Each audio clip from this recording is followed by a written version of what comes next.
Kalau Anda nonton Squid Game Season 2, ada hal menarik sekaligus menyedihkan, di mana Squid Game Season 2 punya satu aturan berbeda dari season sebelumnya, yaitu setelah selesai satu permainan, para pemain diberi kesempatan untuk voting apakah akan berhenti atau lanjut memainkan permainan. Tapi apa yang terjadi? Ternyata lebih dari setengah memilih melanjutkan permainan meskipun harus mempertaruhkan nyawa sendiri atau mengorbankan nyawa orang lain. Semua ini demi uang yang lebih banyak. Kenapa orang bisa terjebak dalam pola ini? Kenapa uang yang kita miliki tidak pernah terasa cukup? Di video ini kita akan membahas bersama-sama alasan-alasan di balik fenomena ini.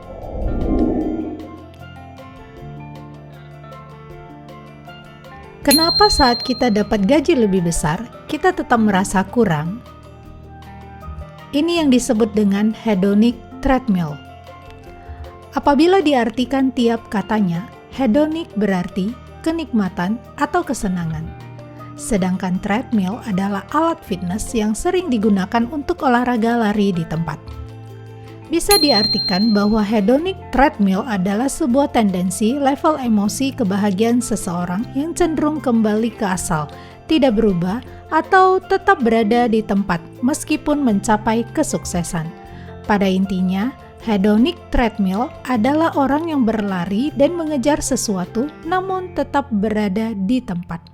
Sama seperti pemain Squid Game yang terus mengejar uang meskipun tahu resikonya. Kita juga sering terjebak dalam pola ini. Kebahagiaan yang kita dapat dari uang atau barang baru hanya sementara. Begitu terbiasa kita ingin lebih lagi, terus-menerus. Inilah kenapa tak peduli seberapa besar penghasilan kita, rasa puas itu sulit tercapai.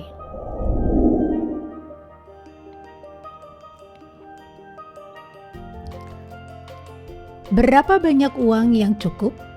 Banyak dari kita yang punya pola pikir, kalau saya punya uang 10 juta, saya akan bahagia. Tapi begitu mencapai angka itu, target berubah menjadi 20 juta, lalu 50 juta, dan seterusnya. Siklus ini tak pernah berakhir, sama seperti para pemain yang terus bertaruh di Squid Game dengan ingin main satu game lagi. Kita juga sering merasa bahwa sedikit lagi akan membuat kita merasa cukup, padahal tidak. Ini kondisi di mana kita terjebak dalam ilusi kalau sedikit lagi cukup.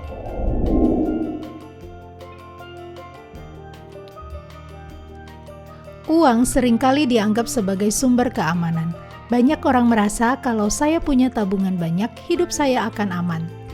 Hal ini dikarenakan mereka percaya bahwa memiliki banyak uang akan memberi mereka rasa kendali atas hidup dan masa depan.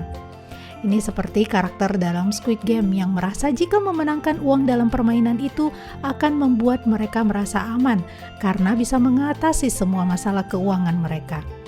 Tapi kenyataannya, ketakutan akan kehilangan uang malah membuat kita semakin terobsesi mengumpulkan lebih banyak lagi. Bahkan tekanan untuk mempertahankan standar hidup yang tinggi seringkali menciptakan rasa cemas, bukan rasa aman. Jadi, bisa dibilang punya banyak uang belum tentu merasa aman. Bisa jadi malah perasaan cemas yang muncul.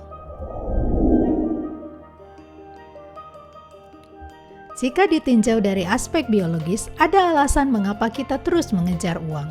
Mendapatkan uang memberikan ledakan dopamin di otak, yaitu hormon kebahagiaan, dan itu bersifat sementara.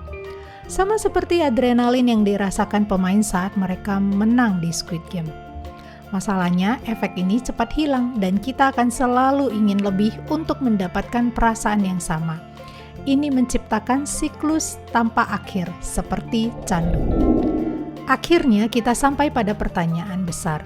Kalau uang tidak pernah cukup, apa yang benar-benar bisa memberikan kepuasan? Kepuasan sejati hanya bisa kita dapatkan dalam hubungan dengan Tuhan Sang Ilahi yang kekal.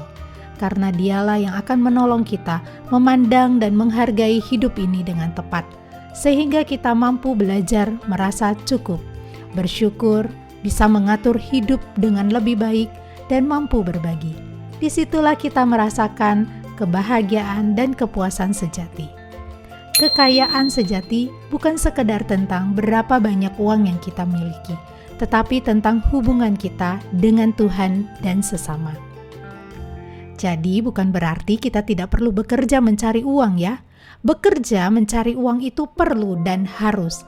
Namun yang perlu kita benahi, hati dan memahami bahwa uang adalah alat, bukan tujuan. Jadi jangan biarkan hidup kita dikuasai oleh uang. Demikian pembahasan kita. Sampai jumpa di video berikutnya.